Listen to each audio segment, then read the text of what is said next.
Day of the Land.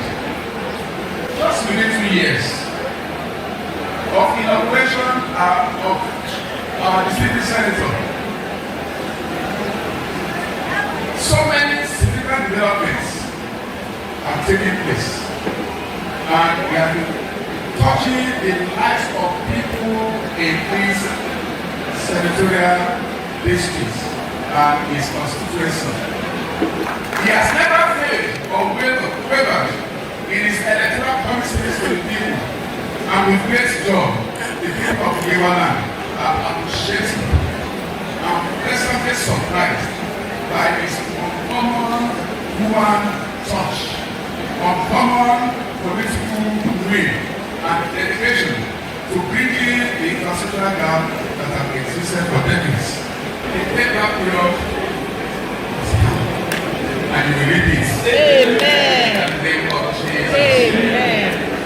Indeed, the siege is Broken. planning something, and in our own little way, we want to give a small award to the distinguished Senator of Lamide. Because the Bible says when you sow, you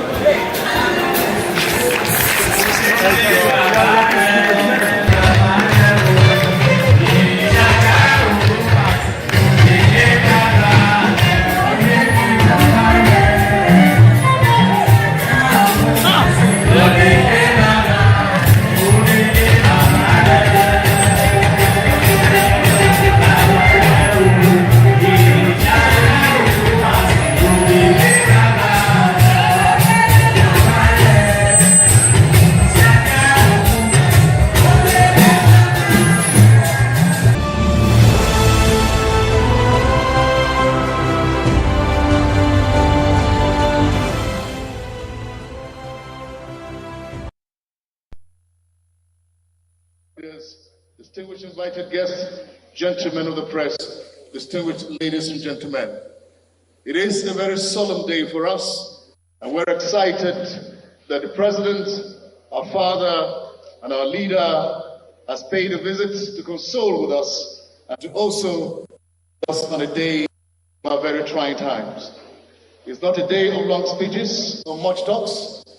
Without much ado, Your Excellencies, ladies and gentlemen, permit me to first of all invite to the microphone the father of our land, Council in Benue State, the professor of repute, His Royal Majesty Uchimiri, Professor CFR, the two team. Please, if you don't mind, can we put our hands together for our royal father as it takes place at the microphone. Is my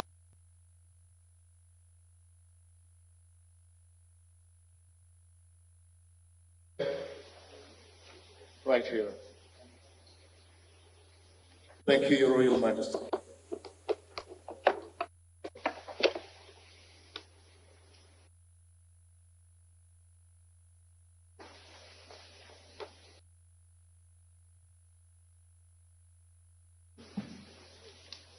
Your Excellency, Commander-in-Chief of the Armed Forces of the Federal Republic of Nigeria, His Excellency Senator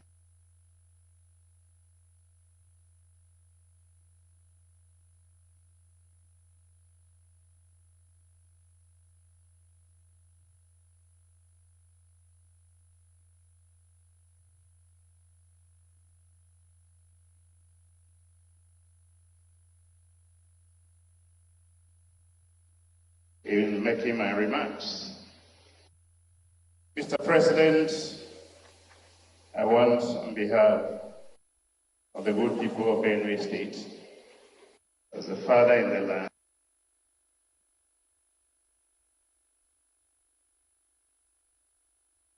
and to thank you for tears at such a trying time as this. Your Excellency, ordinarily on a working visit to visit my palace, but this is a different occasion.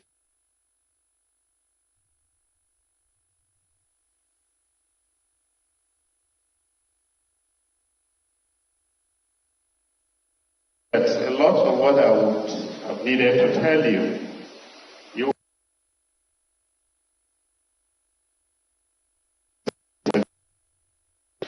and give you a lot of things I would have wanted to speak about.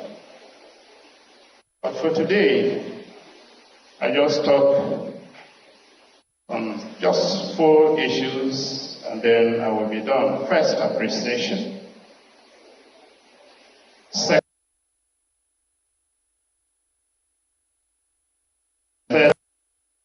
appeal. And lastly, assurance. Your Excellency, I want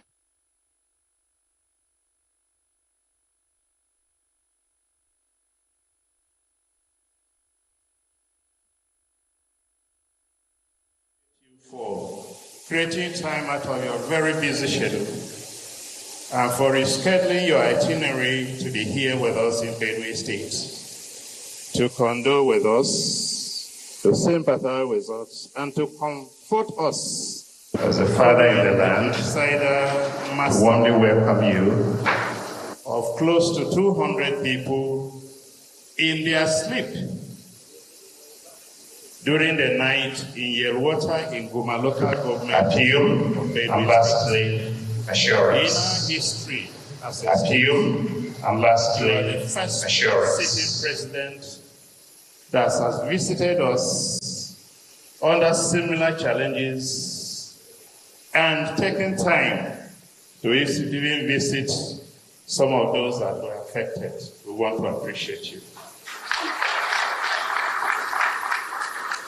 We want to thank you for Your Excellency. I want to appreciate you for the creating time out of Your Excellency. I want to appreciate you for creating time out of your administration.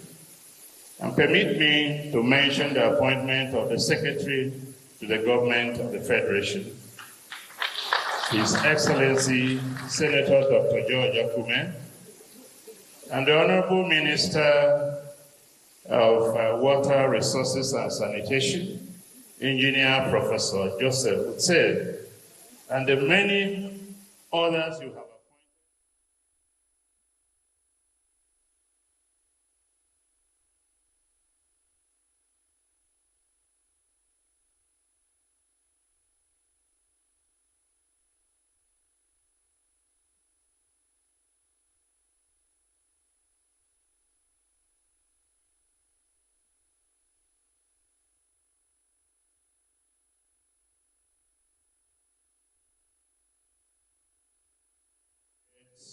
Governor of the state.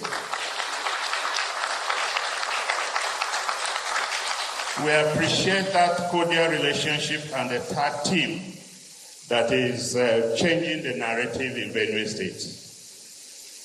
The second thing, Your Excellency, I must quickly talk about is some apprehension. We do have grave concern about the misinformation and misrepresentation of the security crisis in Benue State. Your Excellency, it is not herder farmers clashes, it's not communal clashes, it's not repressor attacks or skirmishes. It is this misinformation that has led to suggestions such as remain tolerant, negotiate for peace, learn to live with your neighbors. What we are dealing with here in Benue is a calculated, well-planned, full-scale genocidal invasion and land grabbing campaign by herder terrorists and bandits, which has been on for decades and is worsening every year. Wrong diagnosis will always lead to wrong treatment. So we are dealing with something far more sinister than we think about. It's not learning to live with your neighbors. It is dealing with a war. The second apprehension, Your Excellency, we have is the politicization of the crisis. Politicians in the states are busy politicizing the crisis, passing blames instead of joining hands to address the crisis. We hear there are some politicians who will even prefer that the crisis should worsen so that it will be a basis for declaration of a state of emergency in Benue State.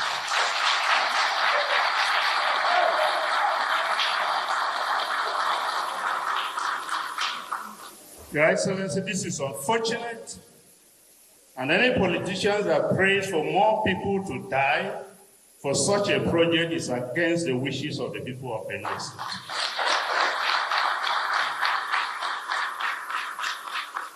Appeal. Your Excellency, Benue State has made a lot of sacrifices to keep this country united.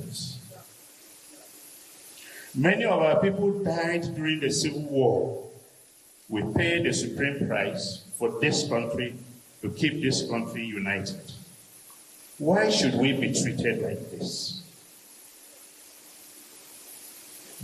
What you have come to condole us is just one in a series of several done to merit what we are going through. We appeal to you to end the genocide going on in Benue State and the insecurity in all parts of Nigeria. We know you are capable of doing it, sir. We know you are a courageous leader. You are a focused leader. You are a determined leader. You have the courage and the political will to do so. You have taken hard decisions and actions that many people before you did not dare. You have handled the subsidy challenge of this country, the exchange rates in this country, and other difficult decisions. You have taken them. You can give us peace in Benue State. All we ask for you, sir, is to stop our weeping. Give us peace in Benue State so that the farmers, my people in Benue State are largely farmers. They have been chased out of their farms. There is hunger, there is food insecurity challenge.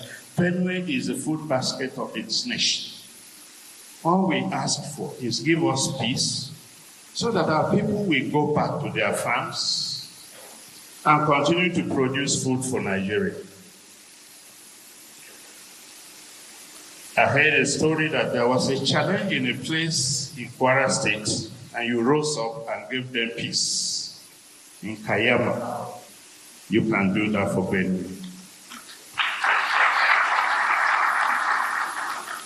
Your Excellency, I'm the paramount ruler of the Tea Nation globally.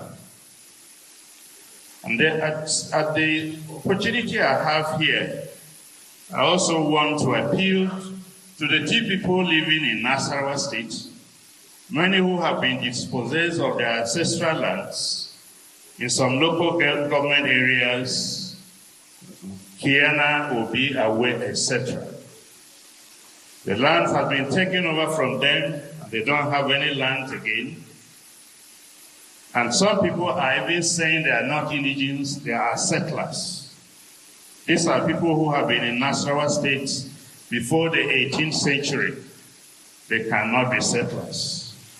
I want to appeal to you to give them peace also. Lastly, assurance. Your Excellency, the President of the Federal Republic of Nigeria, I want to tell you that the people of Benue State Vote not on basis of religion, not on basis of ethnicity, but on basis of merit, standard, and capacity. In 2023, Benue people went out en masse and voted you in power. I want to assure you that that support and loyalty is still there. Moving forward, expect greater support from Benue State. All we ask as I end my speech, give Benue State peace. Give our rural farmers peace, and they will go back and produce for us. I want to thank you again for this sacrifice you have made of coming personally to be with us. What you have done to us by your personal presence, Benue State will never forget it. Thank you, and God bless you as you go back. I think we can make it louder than that for our royal father, a professor of international repute who has himself raised professors. That's the heart of a crying father and the assurances of a man who supports the president. Your Excellency, Mr. President, our royal father has just said, if we gave you 2,000 votes the last time, we're giving you 10,000 votes this time around across political lines. We love you and we support you. Your Excellency, it has not rained in Benue for a while.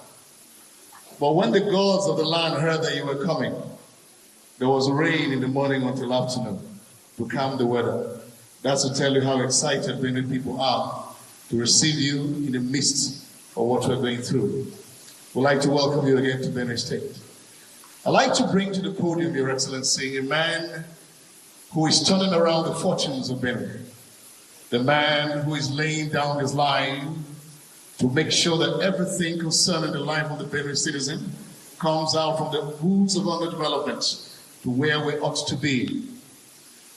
This crisis happening around us is a drag, but the man has moved us forward in the area of economy, development, and every other thing you can think about. Salary earners no longer complain, and pensioners are always rejoicing every month. Every man and every youth is now a part of the government as it carries everybody along in agriculture and everywhere else. Your arrival today will make sure that we deliver him 100% in 2027. Your Excellency, I'd like to present to you the Ohiti of the masses. His Excellency, Reverend Father Dr. Hyacinth Yomumelia, the Executive Governor of Benue State, the purposeful leader, the intentional leader. He is not in a good mood at the moment. If not, we'll say this more than this.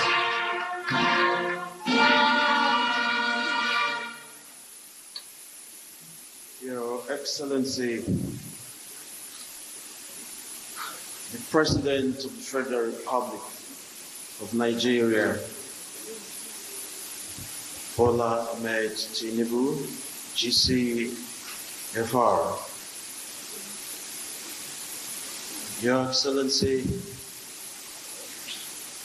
the Chairman of the Nigerian Governors Forum, the Governor of Kwara State, Abdurrahman Abdulrazak, Your Excellency, the Chairman of the All Progressives Congress Governors, and the Governor of Imo State, Senator Hope Uzodinma,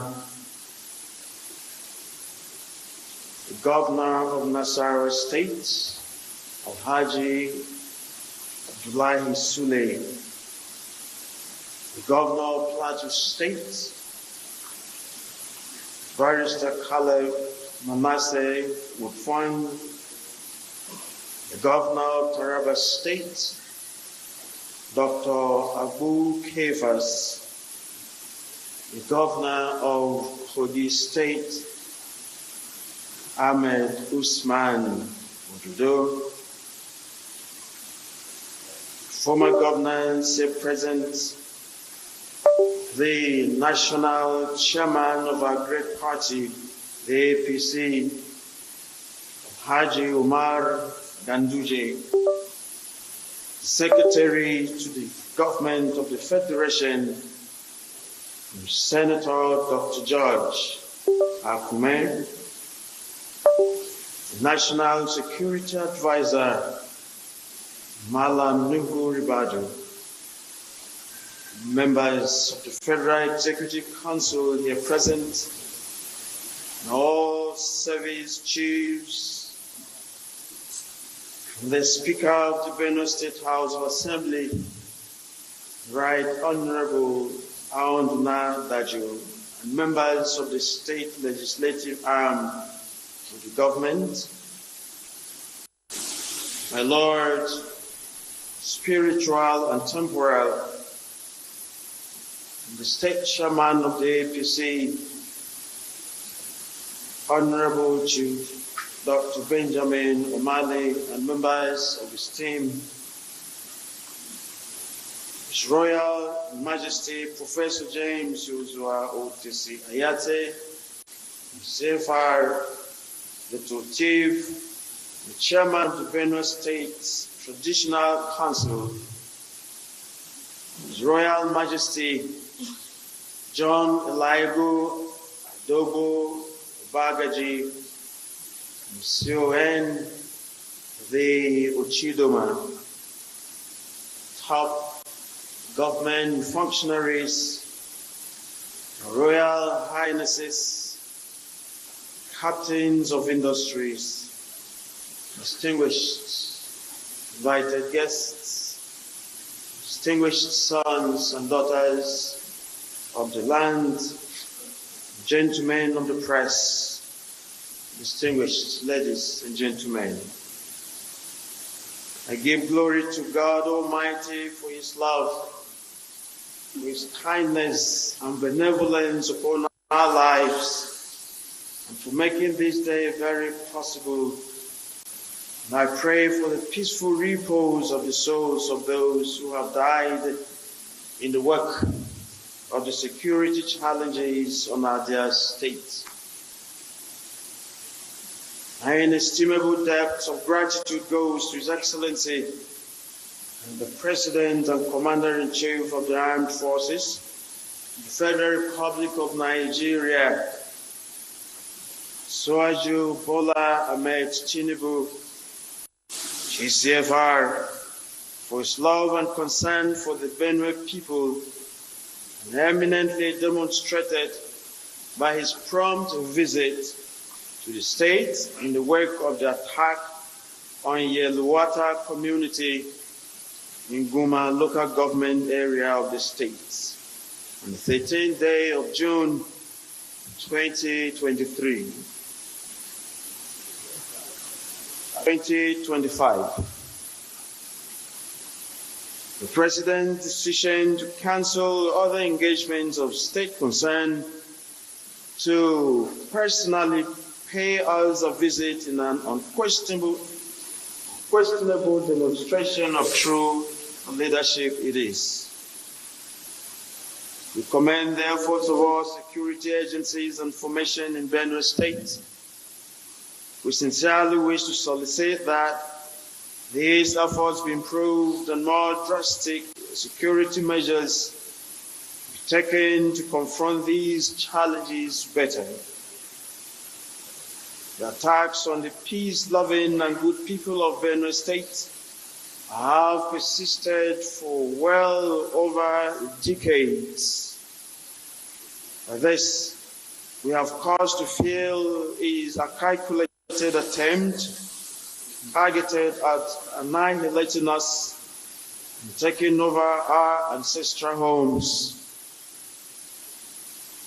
Your Excellency, this visit of yours marks the very first time we have the President of the nation visit us on the account of insecurity, and we believe that this will bring an end to the security challenges that have persisted against our people in this state. Your Excellency, even though our eyes are full of tears and emotional grief due to the loss of our loved ones, our properties, farmlands, and ancestral homes, our homes are ignited by your visit. You have truly lit a new leaf of hope in everyone in the state this day. And before the visit, the service chiefs and different security formations have come, and we are hopeful that this visit will bring the lasting peace the people of Benue State have long yearned for. Your presence is a form of unimaginable reassurance, and we are confident that never again will our people be subjected to this degree of undeserved and barbaric inhumanity. Your Excellency, the people of Benue State love you. Our prayers and warm wishes will always be with you. Thank you for your love, and thank you for standing with us and by us. While we continue to mourn our losses and rebuild from the ashes of pain, we humbly urge the federal government to consider establishing a special intervention fund for communities affected by these incessant attacks in Benue State. Such a fund would go a long way in supporting the rehabilitation of the displaced persons, rebuilding of destroyed infrastructure, and restoring the livelihoods of our farmers and families whose lives have been upended. Our administration will keep working to ensure that our people are not only safe, but can thrive on their own land. Let me also reiterate my firm support for the establishment of state police as a sustainable solution to the persistent insecurity in our state and perhaps elsewhere. While I acknowledge the concerns surrounding its implementation, I believe the federal government can address these by setting clear state-specific guidelines and regulatory frameworks to prevent any potential misuse. Again, your visit rekindles our hope and energizes all of us to continue thriving the path for peace and loving each other. Pray that God consoles each of us. And for all of you who made your time to be here to console with us, may God continue to bless your efforts. Thank you all.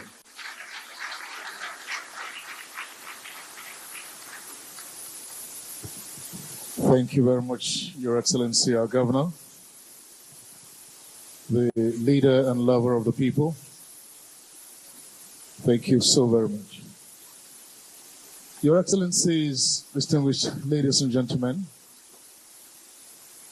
I fell in love with him more than 30 years ago because of his display of the caliber of personality he carried that made all of us who were growing up to aspire to become like him.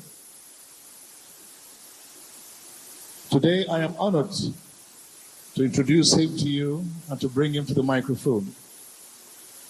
Growing up as a children, we refer to him as the political calculator. I'm excited today to have our father in our midst, our leader and our president, who has come to take his time to console with the people of Benue State. Ladies and gentlemen, it is a great honor for me to invite to the microphone, though not worthy, His Excellency, our President, distinguished Senator Bola Ahmed Tinubu, GCFR, President, Federal Republic of Nigeria. A round of applause for our President, please.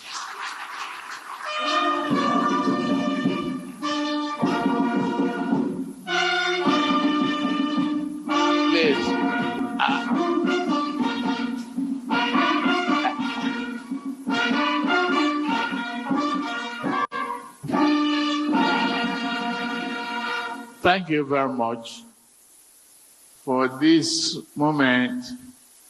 I think we should observe 1 minute of moment of silence for those who have lost their lives.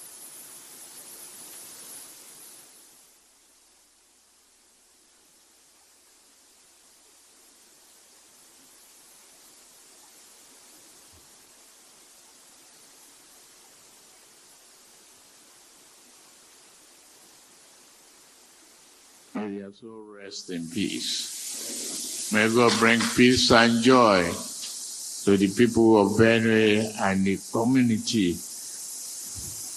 in Lewata town. Thank you very much. Please be seated.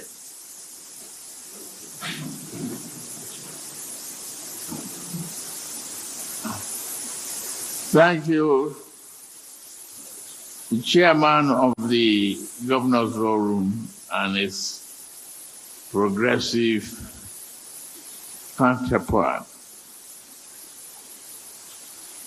All the other governors here present.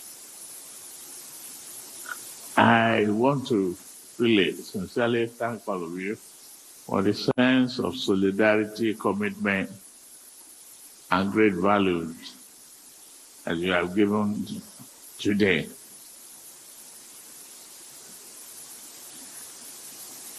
To the man I would say I call the chief monarch, the taught to you. I heard you clearly, and I've listened to your requests and your remarks. Thank you.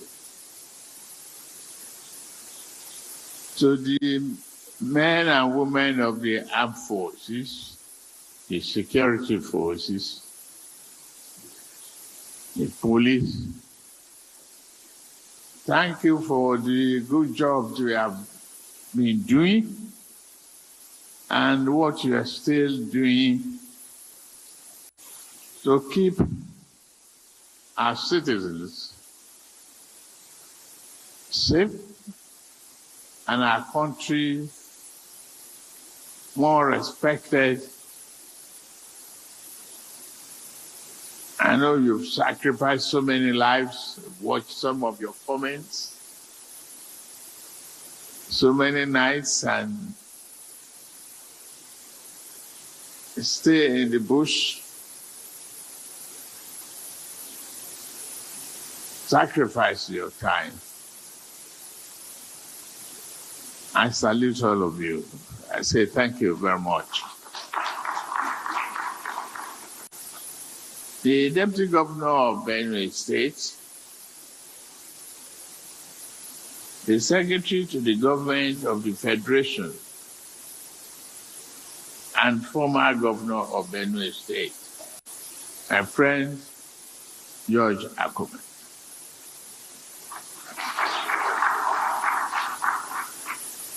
All members of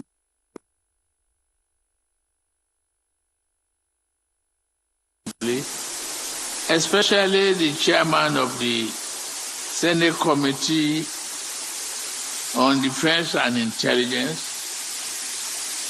and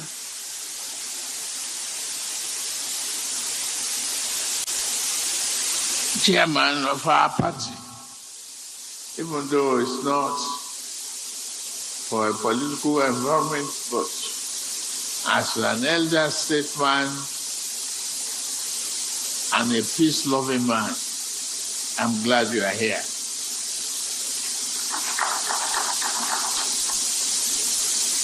This is your government too. All honorable ministers and the National Security Advisor, members of the Benue State Legislature, the judicial arms of government,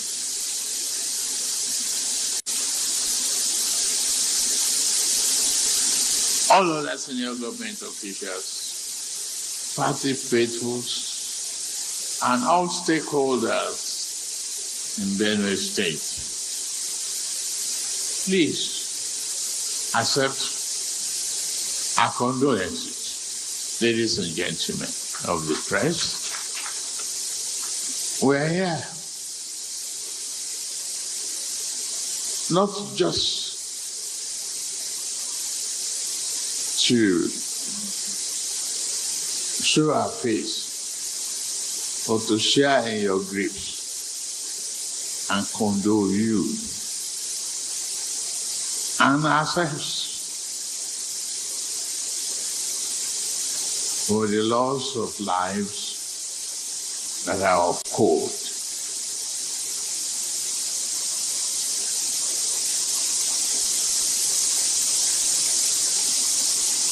I aborted my visit to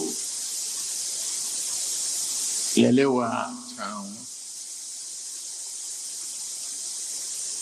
because of the rain, flood, and bad roads.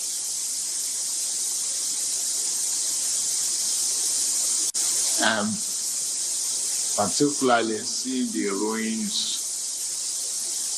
and the carnage on camera is hard enough to keep a decision. We'll do something for the redevelopment and recreation of that environment. I want to salute especially General Atopera. I've not seen you for a long time. Thank you. We arrived here today seeing gloomy faces. This is not the kind of visit I wanted. I wanted to be here to commission projects, felicitate for progress and development, for the assurance of hope and prosperity. And I've spoken with the governor privately, openly. We are here to help you with peace. It's vital to development. And you are elected under the progressive banner to ensure there's a peace, stability, and progress, so that we can come and commission projects, rejoice with you on progress, value, and things of joy. As you are not elected to bury people, create orphans and orphanages, and sympathize with widows, we work with you to achieve that peace. It is you who will walk with us as well. Who will show us the way. All politics is local.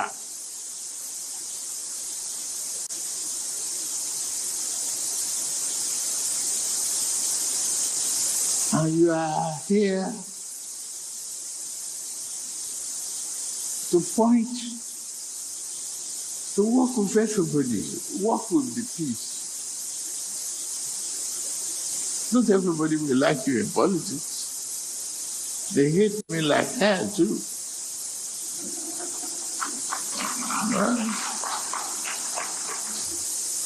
Well, I'm here. I am the president.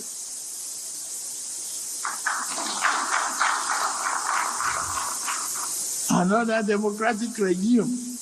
I made a promise. I even protected my abusers and accusers with the principle of democracy, freedom, and prosperity. I will protect them. Abuse me all you want. You must take that. The art of leadership that dictates that you lead at this particular time. You are one in a million of the chief people of Benue, people of Iduma, and all other tribes.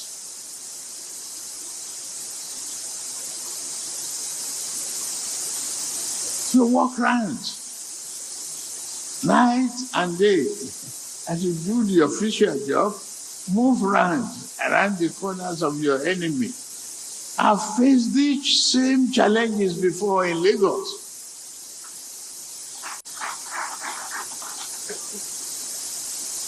Your ability, your maturity, your divine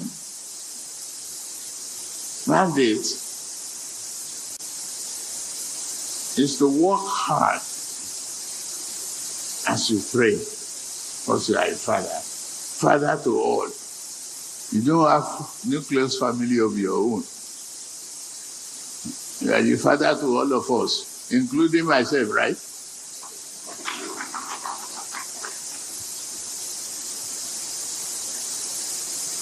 So it's in your hand. So us, the people of Benue, they deserve the peace as the traditional rulers mentioned. Talk to you. To me, let me apologize and salute all the traditional rulers present. Thank you very much for the honor of being here. But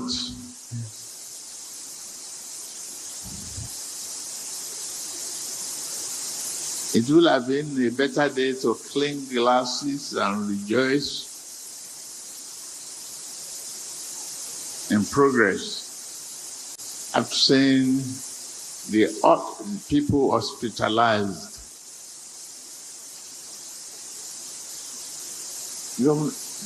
Governor, please announce in a broadcast for people to donate more blood voluntarily to the hospitals, and thank to those medical personnel. But for us in Nigeria, we have to find solutions to this. What's the cause of the conflict? I heard from Turkey, Jesus, about land grabbing. But if we learn how to share and how to accommodate, we have enough land to feed, to raise our children, to cultivate happiness and prosperity. We must do it. We will change that attitude of hate.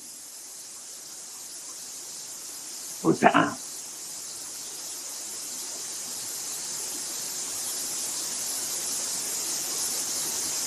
We sang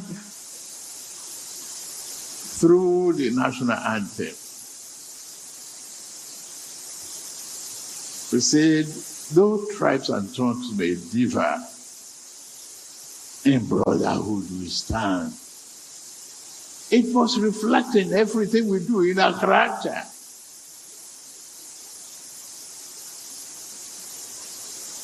In the economy, in sharing,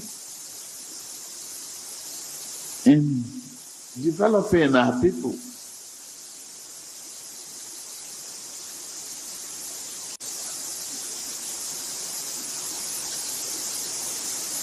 Maybe part of the solution,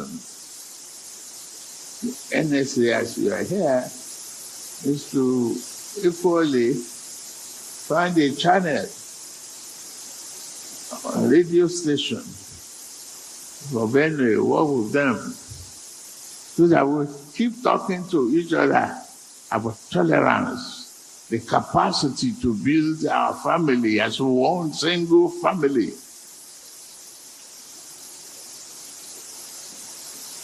I salute those who have governed this state before,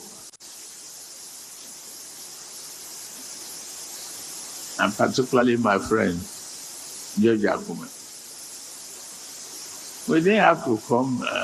We received a lot of yams and good stuff from him. Not dead bodies.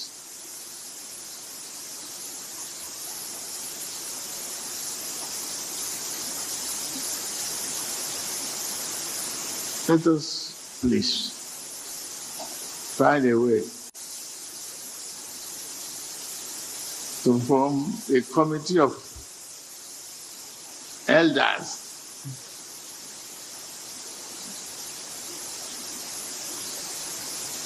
here.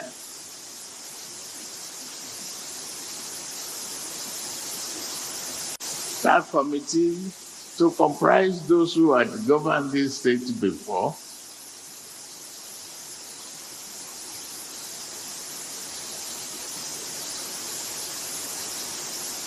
including Atom Pera,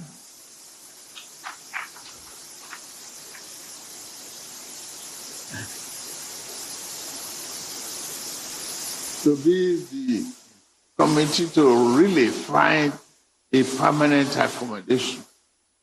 I'm glad the Minister for Livestock is here. Where are you? Okay. Thank you. We are going to establish a ranch. Governor, land here to establish a ranch.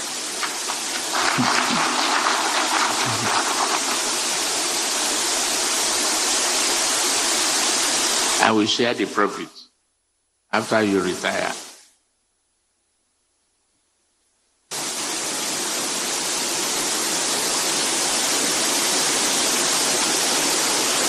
We can shake off the backwardness. Yes, we can.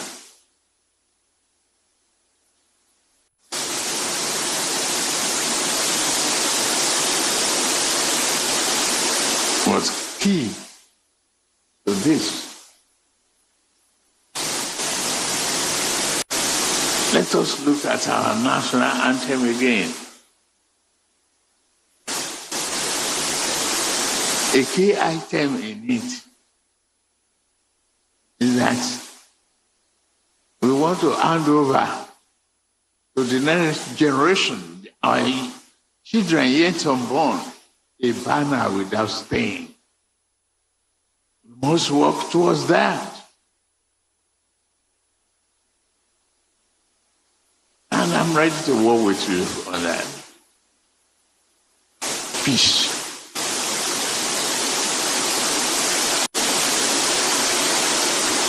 You can't give us what we needed, such as food sovereignty, if you continue in conflict.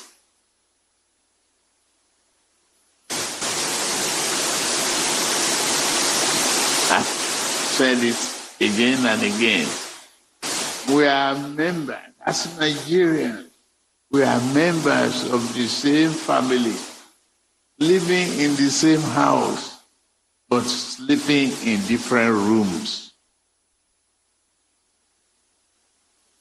Whether you are a thief or you are a Idoma, you are Yoruba, we have no choice but to turn this country into a nation of prosperity, unity.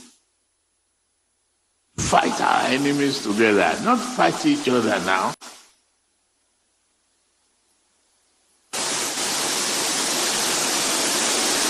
Governor, you get me? The yoke is on you. That's part of the problem of leadership. There's nothing. You run around.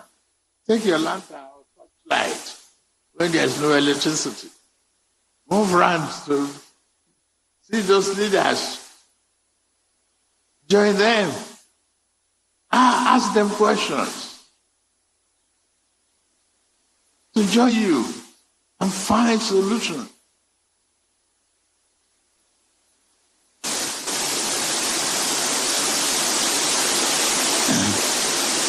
When I face the question of others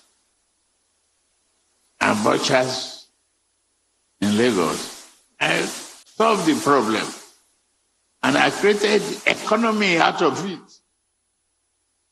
Some groups send their parents, their children overseas to study, and they were able to pay school fees and build houses from what I created. Proud of that. We can turn this tragedy into economic prosperity. We can do it, and we will do it with you.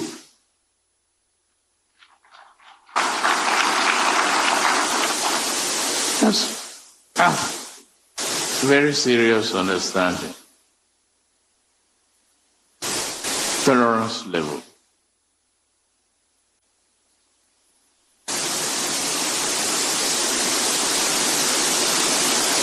The value of life, human life, is greater than that of a cow.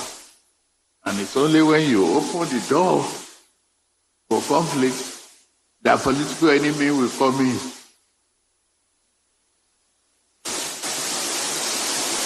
Political enemies, they don't want you to succeed.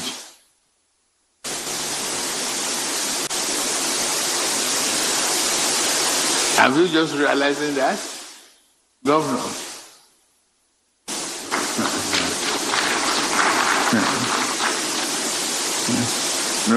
No matter what I do, they will still abuse me. Yeah. I read paper every time and listen to television whenever I have time. Just I watch who are abusing me and what type of abuse. I learn lessons from some of the critical ones too. Because I can't see it all. And it's from the mouth of my critics that I will, okay, that is what you do. I'm the president. I won't do it. I will preempt you. So you are a failure. You just spoke. Me, I'm a performer.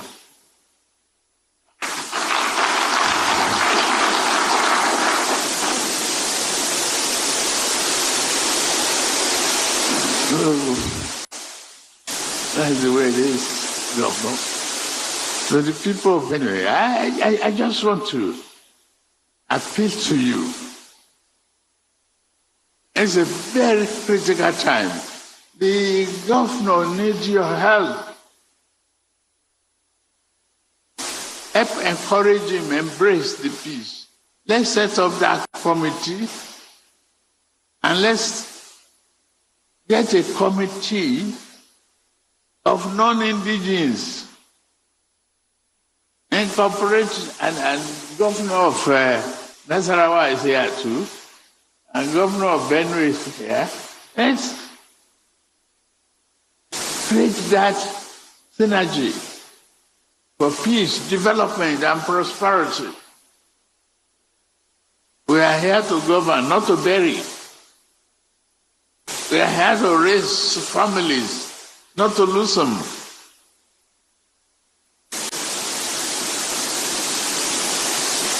Provide health care, water for them to drink, food to eat. I saw Plateau launching its public transportation again, revival. Okay. That is good.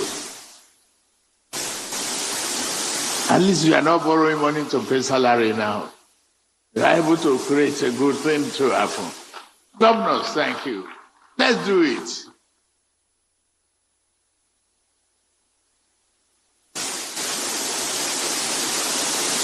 We've been fastening our belts.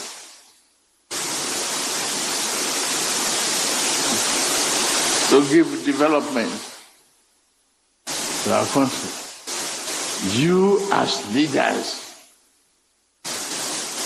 It's only when you make the people of your state the priority. That is when you can plan good for them. And you can execute good programs.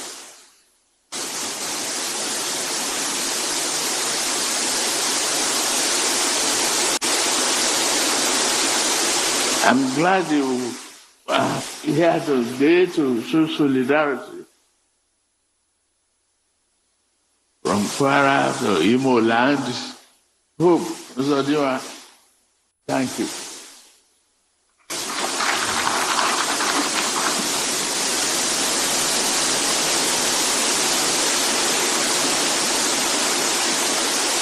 Governor, you have to talk to them. Get together with them. I don't know what you people are doing in NEC. You cannot sit down, Jojo together, exchange ideas, exchange, challenges, and convert problems to prosperity. That's where we are elected. And that is how you have your second term.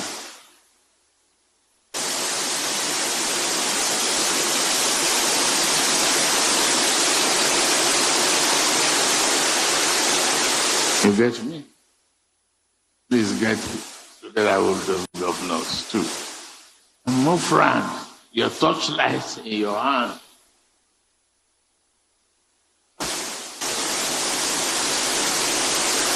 The committee of leaders, let's establish that. Move on to the other side of the economy. We cannot do without one another. Whatever we need to do, I will want us to create this leadership committee now, and then we meet in Abuja to really fashion out the nucleus of a lasting peace. And I'm ready to invest in that peace.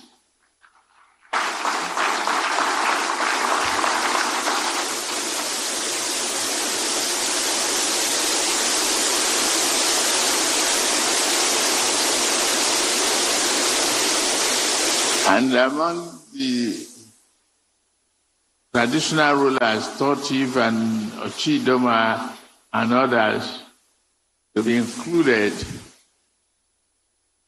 in this peace committee.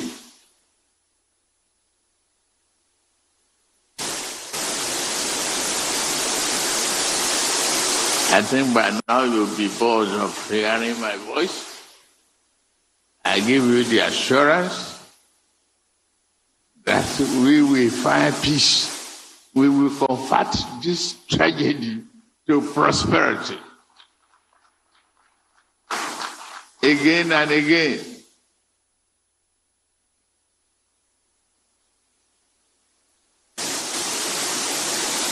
Police, I hope Your men are on alert to listen to information. How come no arrest has been made?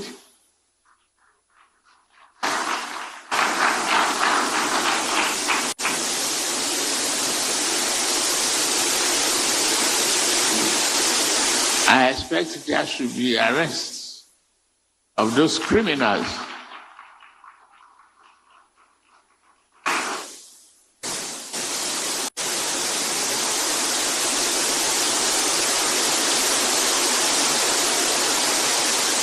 Christopher, thank you very much. I watch your comments. And I know you can't be tired of staying in the bush and Oloyede and Masha. Thank all of you. But we need to keep our ears to the ground. Let's get those criminals. Let's get them out.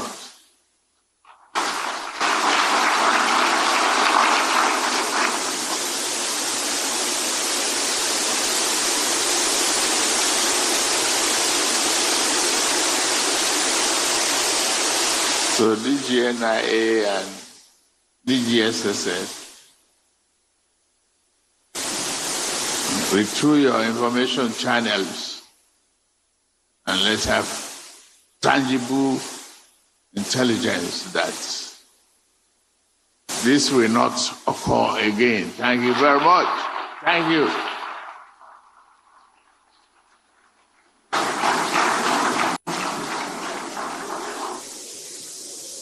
The national anthem, please.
We have now come. I greet you folks. Welcome to another program in the series, Citizen Jones Today. What we do is very simple.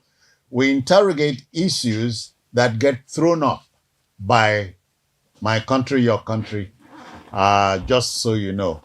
Today, Benue, on the mind, orgy of killings in peacetime, mortifying. You know, when nearly 2 weeks ago, the Benue State Chief Executive, Reverend Father Hassan Alia, hinted that unnamed members of top politicians in the state were behind the orgy of killings, we thought the hornets were driven away from their nests and anything was possible. Now, the caucus of the National Assembly has flatly dismissed the governor's statements as untrue and irresponsible. Today, the state, nay, the country as a whole, is reacting angrily to the mindless slaughtering of over 200 people.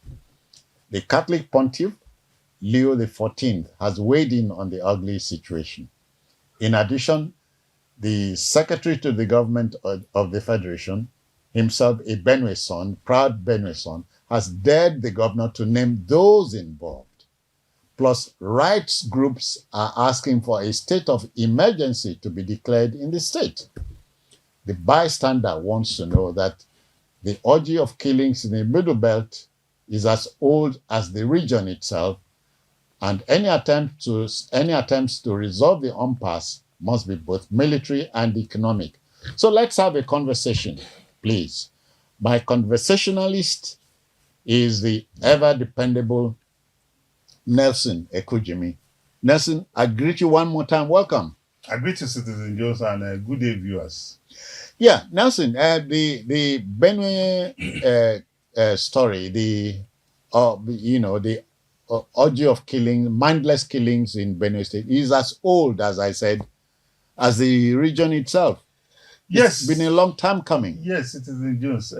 First and foremost, we must condemn the killings in its entirety. It is totally horrendous and unacceptable in any society.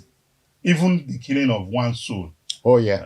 As at this morning, the governor said that 151 persons lost their lives and thousands have been displaced.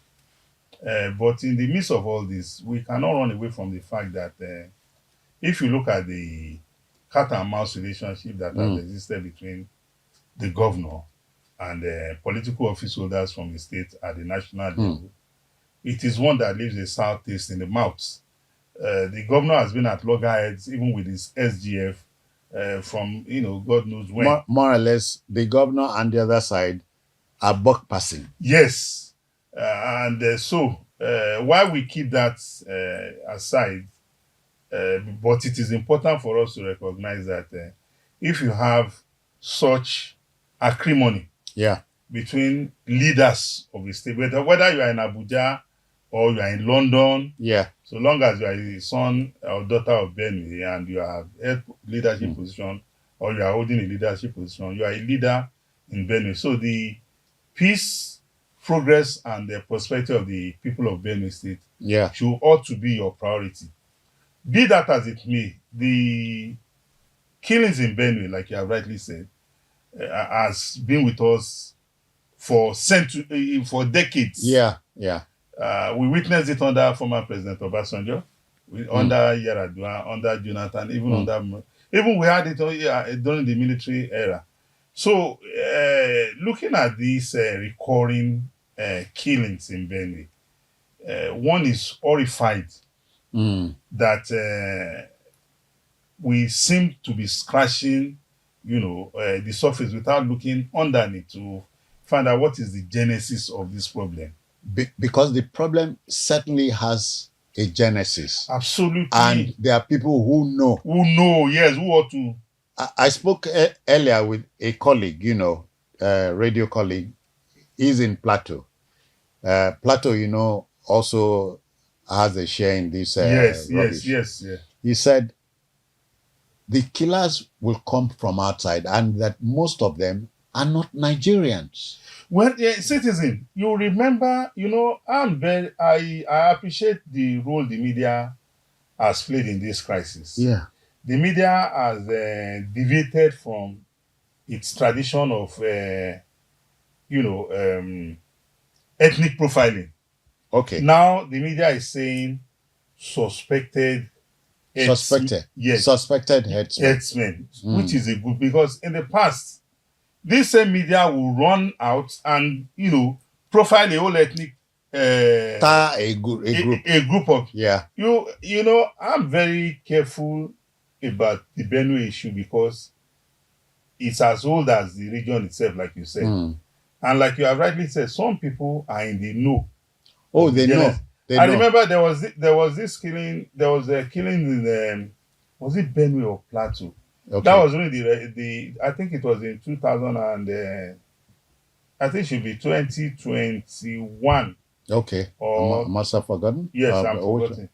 Yeah. And when a traditional ruler in one of the domains was interviewed, the man said this killing is being ignited by our people. I don't mind them. They are just Okay. pointing accusing fingers at Yeah. us. That when this killing starts, you see brothers pointing or identifying his Yeah. fellow brothers, Yeah. to this. So it has become a situation over there where it seems, because I don't have the facts, Yeah. it seems some persons, when they have disagreements, they resort to hiring mercenaries from the Sahel. And that is why our security agencies and some observers have come out to say these killers are imported. Absolutely, I think there's an outer of truth in that. Yeah, reconcile what you have just said now with the fact that the governor, a sitting governor, said nearly 2 weeks ago, I'm sure you remember. I remember. He said, we know the perpetrators. Yes. So, but the National Assembly caucus, as I said, led by Senator Abba Moro, Comrade Abba Moro, has said the governor's claims are unfounded and he said irresponsible. Irresponsible. Yeah. Are you saying the governor would not have acted on information? Well, if you look at what I don't think the governor has behaved governor-like. With regards to his relationship with regards to his relationship with elected representatives of the state at the national level.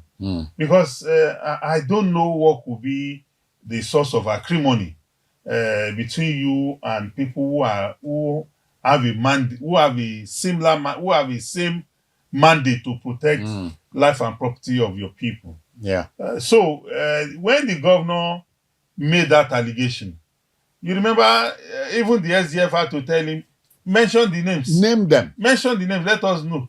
So I think, and more than that, the SGF, a former governor, a proud son of a former senator as well. Yeah. So the governor, with regards to his executive office, has not conducted himself executively in relation to other political leaders in the state. Are you suggesting, therefore, some people somewhere have something to hide?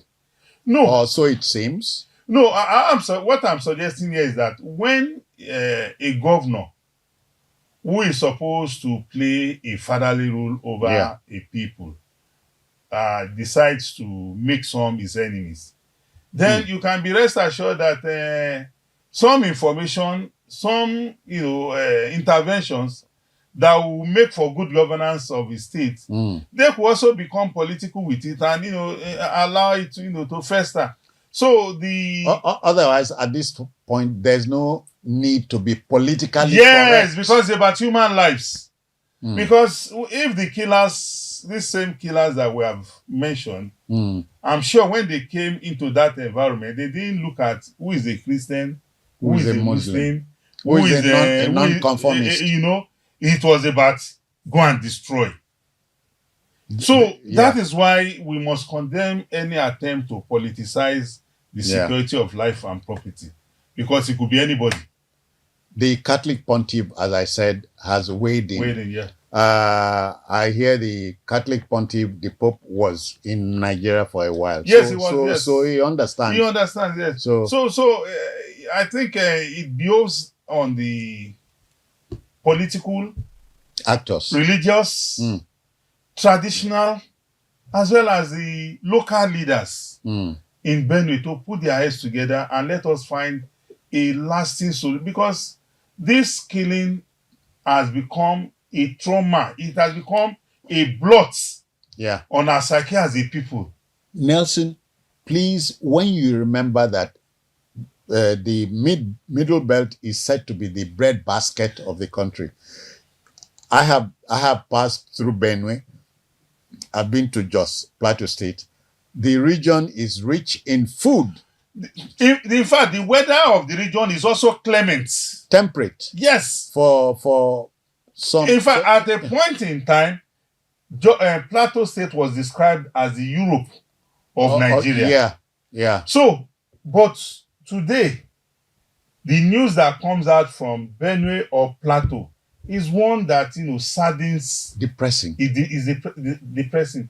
So the onus is on the people of Benue to sit down together and be honest with one another. Yeah. That how can we stop this? It is time for them to put aside their political differences. It is time for them to put aside whatever differences, whether religious or what have you. Because Let human them put life is involved here. No, but it's like what we used to tell people, that when we were coming into this world, nobody had an inkling whether you be born into a Christian family or a Muslim. You had no choice.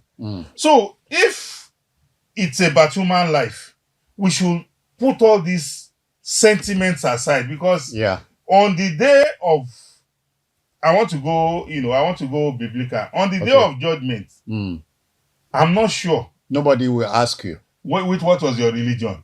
Rather, it will be, what did you do to the life I gave you? Yeah. How did you impact the world? Yeah. Nelson, rights groups are asking for a state of emergency to be declared in Benue. Well, those are. I don't think those right groups are conversant with the provisions of the Constitution of the Federal Republic of Nigeria. The Constitution, including some voices from the opposition. Yes, like that's why when those right groups, one should be very wary of them. A lot of right groups today have become political organizations masquerading as right groups. So when these right groups come up to ask for a state of emergency, I think it is important for us to educate and inform them that, look, we operate a constitutional democracy. The conditions that will warrant the declaration of emergency is clearly stipulated in our Constitution, Section 305. Yeah. So they need to go and read it. They should not run with their politically motivated sentiments to make outlandish, calls, which is ludicrous as far as I'm concerned. And that was why the governor responded to them. These right groups, don't be surprised that they are the voice of Jacob. Hands of Esau. But the hand of Esau.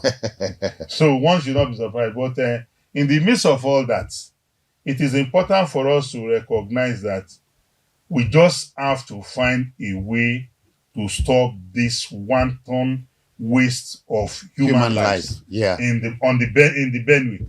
Yeah. And in every other part of the country. So, Mr. President, I've seen people come up to say, why is Mr. President just visiting? Mr. President visits is to find out the problems himself firsthand, hear from the people, ask questions, and give his opinion. Yeah. Mr. President does not live in Benue. When there's any emergency or crisis in Benue, Mr. President is not resident there. He will not feel or any part of the country.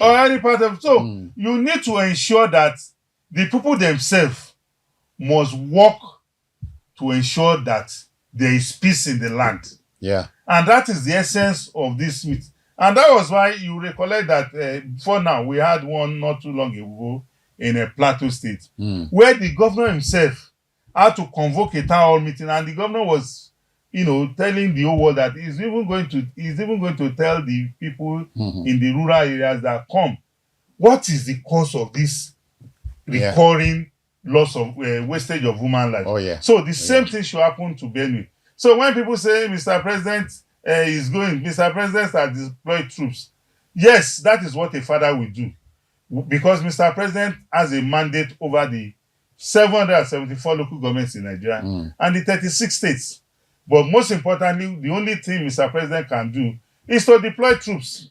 But if you make the place unsafe for the troops, then you can be rest assured that your safety also cannot be guaranteed. Can also be undermined or imperiled. So it is important for you to recognize that Mr. President is coming like a father. And it is for you to say, Daddy, this is our problem. We can't do it ourselves. How can you help us, to provide a superior power to our solution. Yeah. So Mr. President Mr. President cannot decree that the crisis, because Mr. President is just cannot a human decree being. peace. He cannot decree peace. But you know, in grabbing the bull by the horns here, two things will come to mind, as I said in my opener. We need a military solution as well as a kinetic and non-kinetic approach. That's it. Because I hear you know, Benue State had a reason for declaring grazing, outlawing grazing. Yes, because it was a constant. You know, Benue State has become a flashpoint for farmers' elders clashes. Okay. For example, today I've listened to commentators speak on this issue. Yeah. And some have ascribed it to land grabbing. And I was on a program and I said, look, until we go down there to Benue, we'll only be speaking, you know, based on from the sidelines. Yes, from the sidelines. When people ascribe it to land grabbing, the question we should ask, these people that you say want to grab land, is it that they are settlers or indigenous? Because, you know, you're citizens. Or citizens. Yes. Because one of the problems all over the world is the issue of land. The Israeli-Palestine crisis till tomorrow morning is over land. Yeah. So, if it is about land, is it that the settlers bought land and they were cohabiting with you, and you feel that because you are indigenous, that you have ancestral rights to land, which you have transferred by commercial purpose, by commercial agreements. Yeah. Because if you have sold land to somebody, it means an exchange has taken place. Nelson, may I introduce a different element into this discussion as we costume? The question of citizenship, settlership, indigenship remain three ships I always talk about that have not been resolved. I don't know when we'll resolve it because we are human beings. So if it is about land, we need to find a way how we can cohabit between ourselves to ensure that peace reigns. And again, the needless waste of this issue about land also happened in Osun State between Ilobu, Ifon, and Erin, that they killed themselves, they burnt houses. In fact, in these communities, they had only one school, only one primary school. Now they have relocated their children to schools about 40 kilometers away. That's about in Oshogbo. So this issue, if we don't, right now we don't. Nelson, land issues will arise from a high degree of illiteracy. Yes. Intellect. Citizen. Of intellect. Let us also refresh the memory of our viewers. The Ife Mubadakeke issue. Yeah. Was about land. Omuleri Aguleri, land.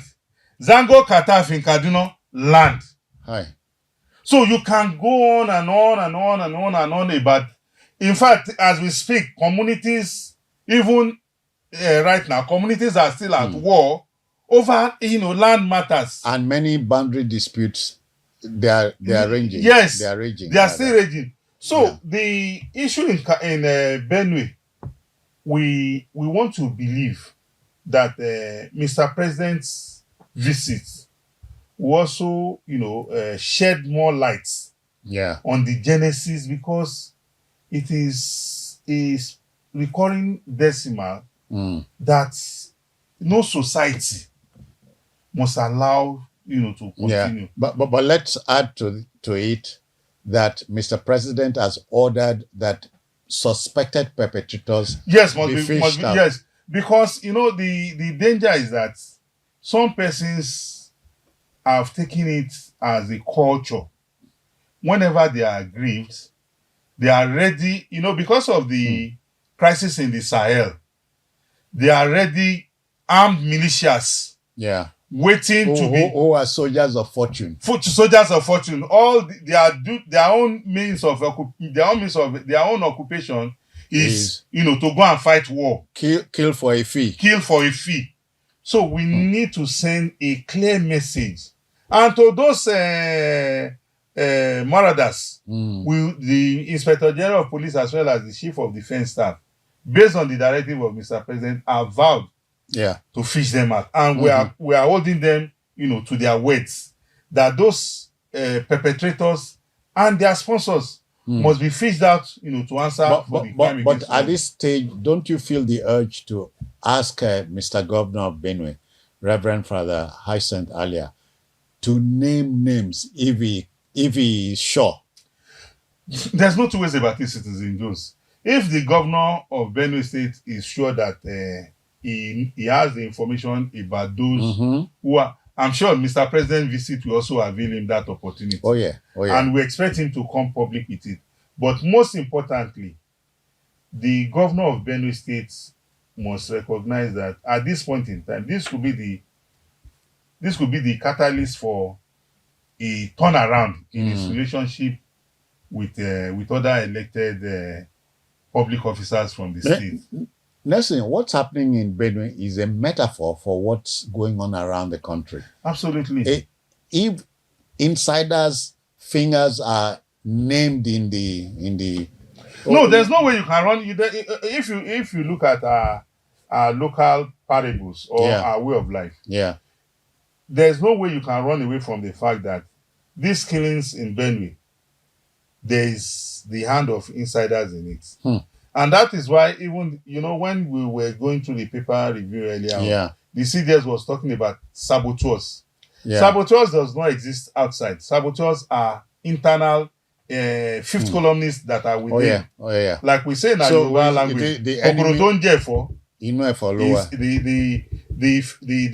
insect that eats the vegetable is inside the vegetable. It's not coming from outside. So the crisis in Benue, the people of Benue needs to look in the mirror and be honest to one another, because what they are doing to all of us, the killing in Benue does not affect. It can affect them, directly. Indirectly, we're also affected because some of us could have been resident in Benue, or we could be there on a visit. So we are pained, we are devastated by this mindless killing, and we want a stop to it. But like I said earlier on, the people should look in themselves in the mirror and be honest to one another that this crisis, in what way have I contributed to it? How do I now do a turnaround to ensure that it does not reoccur and that humanity is not, is not assaulted? And if I may attempt a bit of preaching here, remember a lot was cast sometime in the Bible over whether to remove Jonah from the boat and toss into the sea. Toss him into the sea. So we cannot spare the rod and spoil the child. If there is a Jonah in the boat, we must remove him. We must do the needful with him. And that is according to law. So the crisis in the Benue today has outraged, not only because even the Catholic pontiff has also weighed in. And like I told somebody, I said it's not about the 151. Even if it is one life, that one life can change the world. The brigade of today is one man. Dangote is just a human being who came up with an idea. So the wanton loss of lives in Benue is unacceptable. It is, especially in intolerable in peacetime. Supposed peacetime. Peacetime. Even in wartime, there's always this cachet that human shield or civilians must never be the target, even in wartime. So people sleeping quietly in their homes were burnt, a whole family wiped out. Except that for me in Nelson, the tragedy of war remains the fact that man will use his best to do his worst. His worst, yes. And we can't harvest this wanton destruction of lives. Honestly, it cannot continue. It cannot continue. Enough is already too much. So the stakeholders, even before Mr. President's, arrival, one hopes that they will do a sort of soul searching. Yeah.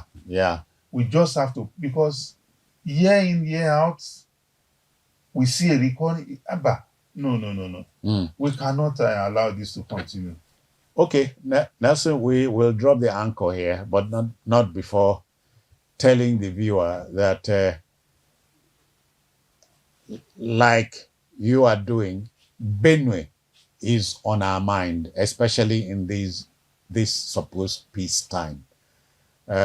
Shedding human blood does not help anybody here, not in the 21st century, where the country Nigeria, we have seen enough. We fought a civil war. Yes. And almost we have had enough crisis on every our hands. part of this country is hurting. It's hurting, absolutely.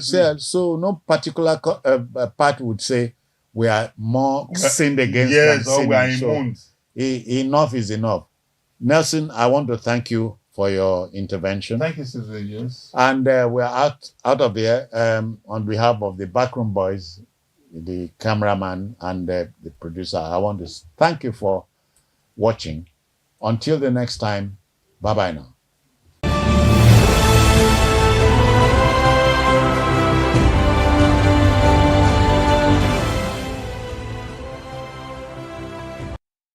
Ogun West, siege of underdevelopment is broken. Senator Adiola Yayi.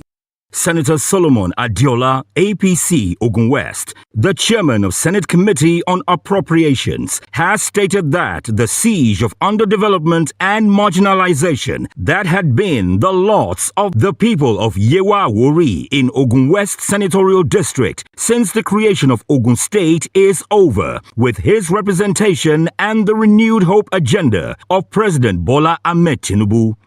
Delivering an address at the third session of the 12th Synod of the Diocese of Yewa, the Church of Nigeria Anglican Communion, with the theme, "The Siege is Broken," at Reverend Fry Memorial Anglican Church, Ishagaorile in Ogun State. The senator said that since his coming back home from Lagos 2 years ago, under the renewed hope agenda of President Tinubu and his complimentary delivery of democracy dividends with Ogun State Governor Prince Dapo Abiodun's APC administration, the people of Yewa land and all parts of Ogun West Senatorial District have witnessed unprecedented infrastructural and socio-economic development. Senator Abiola, popularly called Yayi by his admirers, said that about 5 years ago, precisely on Friday, June 11th, 2021, when he was still a senator representing Lagos State, he was similarly invited to chair the second session of the 11th Synod with the theme, "But They That Wait Upon the Lord," at Ilaru Yewa, adding that waiting on the Lord by the faithful does pay off in the end. A lot has been said, and I want to say that all that has been said here today, by the grace of God, it shall come to pass. I won't go into details anymore. By the grace of God, it shall come to pass. Because the siege is broken.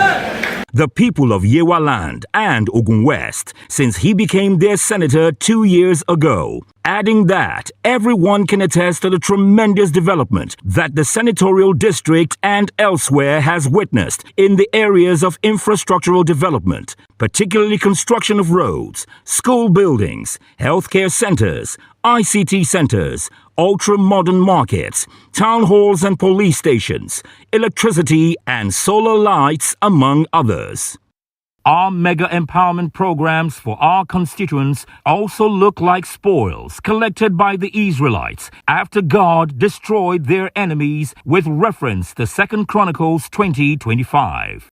The bold and innovative policies of the president, like the removal of oil subsidy, floating of exchange rates, student loan, consumer credit, and massive infrastructural development, signing the minimum wage law, among others, Earlier in his charge at the Synod, the Bishop of Yewa Diocese, the Right Reverend Michael Oluwarumbi, said that Senator Adiola infrastructural inventions and empowerment programs has helped in breaking the siege of Yewa land, adding that the advent of Yayi in Ogun State is God's answer to the prayers of the people that had changed the narratives. There is infrastructural revolution. Way of answering the prayer of his people, and has indeed changed the narratives of Yewa land, and by extension, Ogun West Senatorial District.